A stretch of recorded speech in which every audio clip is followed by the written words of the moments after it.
Hey, it's Tammy. Welcome to this month's Wounded Chair class, Plank Your Love.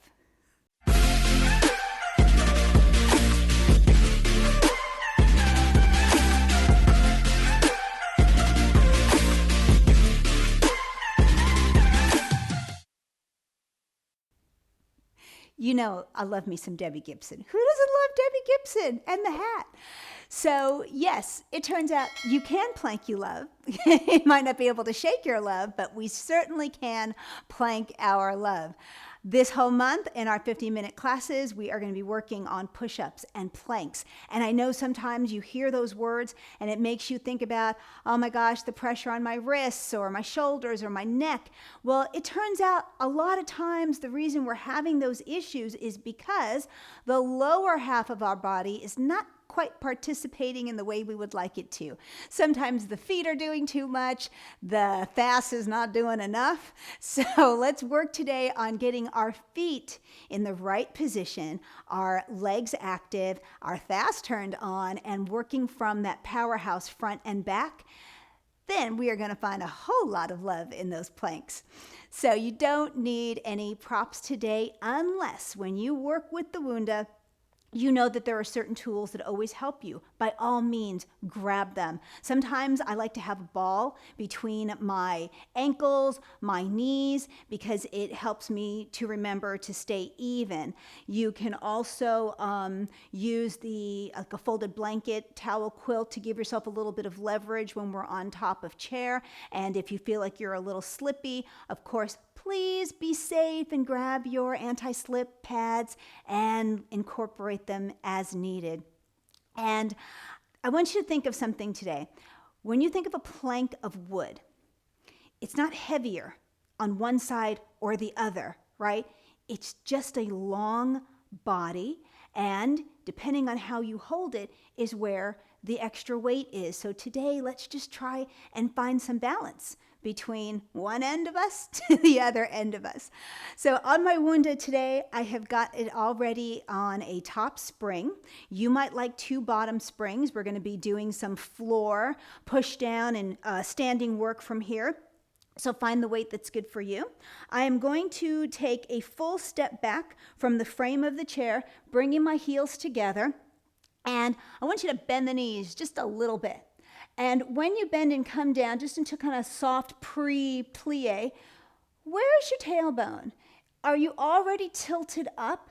Can you grab onto that fast, activate it, and drop that tailbone down just a little bit? When you do that, you should be able to feel your feet. Let's get all 10 toes on the floor and think of your heels like two horseshoes and put the semicircles of both horseshoes down on the floor. Now, keep that fast, squeeze and start to rise back up to where your legs are straight but not locked out at the knees, no horsey stance, and that's where we want to be. So we are going to bring our hands out to the sides with the palms facing away. I want you to already feel a stretch coming on the outside of those forearms. We're going to do 2 times, reach this up, inhale. Let the hands turn forward. I want you to think toes, heels, toes, heels, toes, heels. As you reach for your pedal, round it down. Your eyes are looking right at the thighs and just stay here. We're not going to bend the elbows. We're not going to pump yet. I want you to just hold that center. Can you feel your toes? Can you feel your heels? Can you breathe into the stomach? And now on your next inhale, let's start to round ourselves back up. Toes and heels, toes and heels. Float that up nice and tall. Bring the arms back down. We're going to do that again. Get the stretch on the forearms. We use a lot of forearms when we are doing our push-ups and our planks. Bring this down, dropping that head. You don't have to touch the bottom. You know, that is really all about the length of your body, but just gather some heat here when you're in this inverted position. On your next inhale, float that up. Let's bring this back and down. Okay, you can stay facing your chair. I'm going to face you for a second. So you're still in that nice little turnout, and I want you to place your hands back behind your head. Lace your fingers, don't lace your fingers, that's fine. But open your elbows all the way. And what happens when you try to get into this very wide elbow position? You can feel your shoulder blades pinch. It's not the most comfortable, and it starts to pull your spine out of alignment, and you let go of the abs. Let's exhale, bring the elbows forward to a 45-degree angle. See if you can find that. And every time those elbows come forward, we're going to try 4 more here. I want you to lift the chest muscles, pull your shoulders down on your back. Go ahead and get that thas active, pull the belly button in. It should feel like when your back muscles come down, makes it easier to engage in the abs. And where are those toes? Can you get them on the floor? Can you get the heels on the floor? Okay, turning back this way. And we are going to be using that position again. I just wanted to loosen up a little there before we go back to our push down. So now this time, bring your feet to parallel. Hands are turned out. Inhaling up. Go for that same sensation you just had. Exhale over. Drop that down. And now give me just the rounding portion of this. Inhaling and exhaling down. One more time. We're going to roll that back up. Heels and toes, that same thing you were doing where you had your elbows down. Are you still feeling your back connection, chest connection? We're going to do that again. Palms are out. Take it up. Dive it forward. Toes and heels, round, round, round, round, round. Don't lock your knees. Take that up, inhale. Exhale, one more. And rounding, floating that up. Okay. So now let's use a bit of that elbow position we had. Let's take the feet back into our turnout, small V. And I want you to go ahead and lace the hands back behind. Find that angle where when you bring your elbows forward, you feel everything connecting.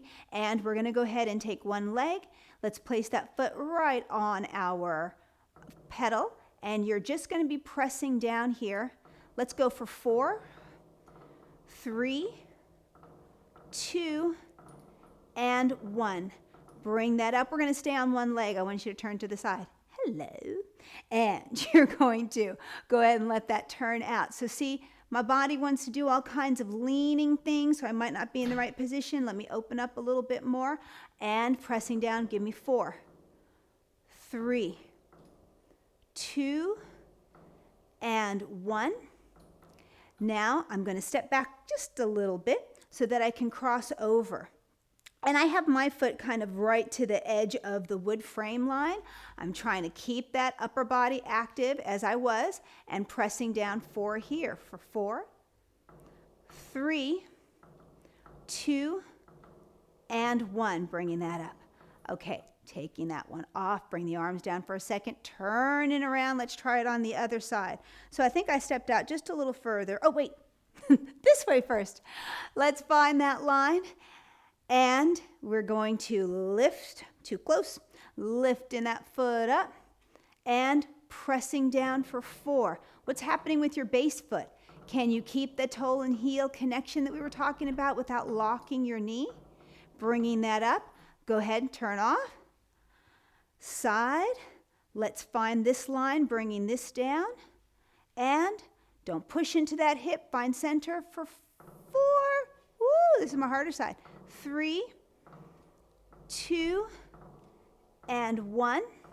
I'm going to take a little step back. So a little room for my crossover. Come a little closer into my wunda. And I'm crossing.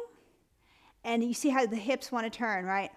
Where are you going, hips? Let's go straight ahead. And let's press down here. Still feeling the front and back of my base foot. I'm trying to keep my shoulders down. Trying to let my chest lift. Woo! Coming back up and releasing here. Whew. Okay, so those standing push downs that we did, let's now make them even fancier.